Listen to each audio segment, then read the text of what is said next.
a microaggression is a lot like an allergy.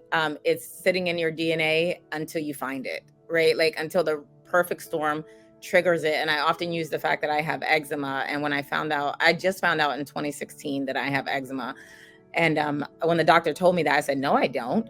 And she said, I'm looking at it. This is eczema. I was like, I don't have eczema. And I was like, I've never had that. My sister has it, my mom, but I don't have eczema. And she said, honey, this has been laying in your DNA dormant. And the perfect storm, I was put in a cast. I was in a cast all the way up to my knee. And she said, and this cast was the perfect storm to bring it to the surface.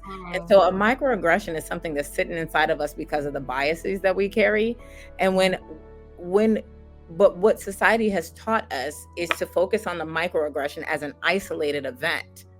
Right. So we start attacking that microaggression. Oh, you said this, so you are racist, you are this, you are that, you need to go to counseling, you need to go to rehab, and what we do is we ignore the root or the bias behind that microaggression. It doesn't matter how, because the microaggression from the same root will show up differently tomorrow.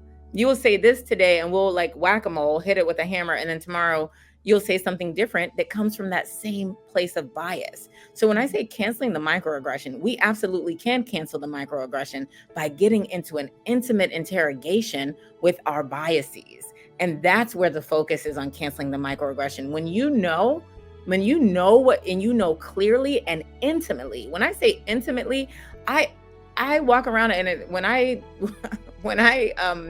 commit microaggressions, I will call that thing out so quickly, like, oh, well, yep, there's my blah, blah, blah, fill in the blank bias. There's my Black woman bias coming out because I sure did not. Oh, yep, that's where that came from. Oh, there's my Christian bias. Yep, that just came out. There's my left-handed bias. Okay, right. Because if we can intimately know our biases, we can stop a microaggression before it happens, right? Or we can certainly minimize the harm that we've done when it does happen, because we're not afraid to look in the mirror and say, yep, that bias. Oh, yep, that has my name on it on the tag. That's mine. Yep, that's my bias. Yeah. And so canceling the microaggression is about getting into an intimate. And I don't mean one of these places, and this is radical, right? People are going to say, I disagree with you, Kim, and that's fine. When you come to a place of acceptance, right? Because we've been taught to reject. You hear the word bias and it's this. Yeah. No, I don't want this bias. Listen, all of us, by the time we reach adulthood, have some biases. And even before adulthood, I mean, down in the toddler ages, have bias.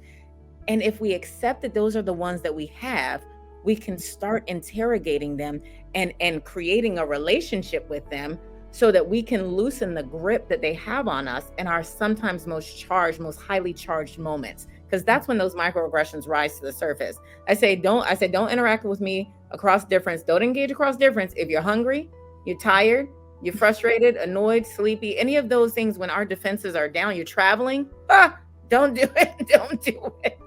Because that is when those microaggressions rise to the surface. And if we can ignore what's at the surface and go beneath, we are empowered to like taking apart something that's getting ready to set off, to disarm the microaggression before it happens. I'm going to try my best not to cry here, but that workshop is so meaningful to me. And I created it. I created it after helping my partner, who's now my wife, get through her on her journey where race is concerned. She is biracial, Black and white, raised by her white mom, and the journey of watching her racial identity development happen has been painful. It has been painful. And I get to work with children every day who identify as biracial, and I see the same story again and again and again and again. And it doesn't matter. It doesn't matter what 2 races, 3 or 4 races they come from. They all have the same story, maybe at different levels of intensity. And then students who are being taught, students of color who are being taught by white teachers. It doesn't matter. It does not matter what state in this country, what city. It doesn't matter what type of school. All of the stories that I hear on a day-to-day basis are the same. And so if we can get to the people, whether it's through adoption or through natural birth or through foster care or whatever, or teaching in the classroom, or coaching a team, right? Whatever it is, if I can get to the adults that are in these children's lives, if I can do that, I can help prevent the pain that I see sitting on my couch every day in my office. I mean, I can't tell you the tears that have been cried in my office from children of color and or biracial children, who are in pain for things that are preventable, Ingrid, things that are preventable.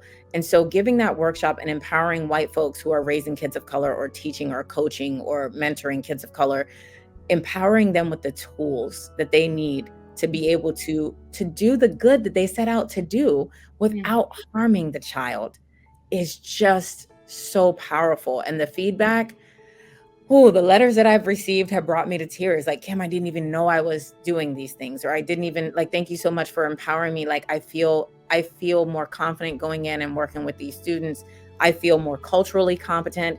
I feel like I can engage authentically with these students without fear of saying or doing the wrong thing.